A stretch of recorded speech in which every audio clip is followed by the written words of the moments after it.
One of the things that I find many people make a lot of mistakes with is fishing line for catfish. There's a lot of misunderstanding of what they need to use and a lot of misunderstanding of how catfish respond.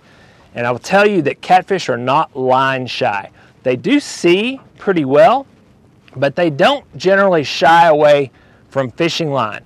So it's not like many species of fish where you have to worry about really concealing your fishing line.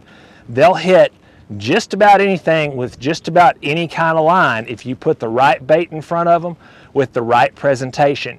And if you'll use a high visibility fishing line like I'm using here, I use Whisker Seeker Catfish monofilament and Stren Catfish monofilament in this bright orange color.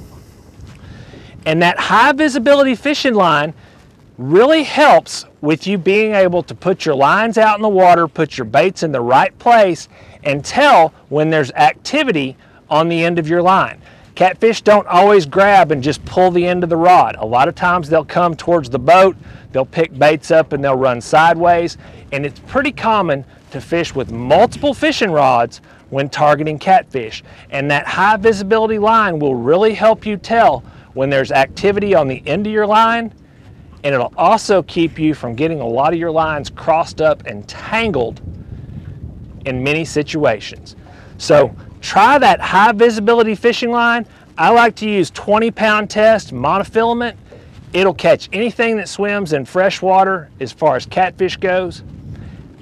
Sometimes I'll go a little bit heavier and use 30-pound line, but 20 to 30 is about where you want to stay. If you go too heavy, you can't break that line when you get hung up. Just make sure your drag's set correctly. 20 to 30-pound line will do anything you need it to do and then some. So try that high visibility monofilament fishing line. On your next catfishing trip, you might be surprised how it helps you put more fish in your boat or in your cooler.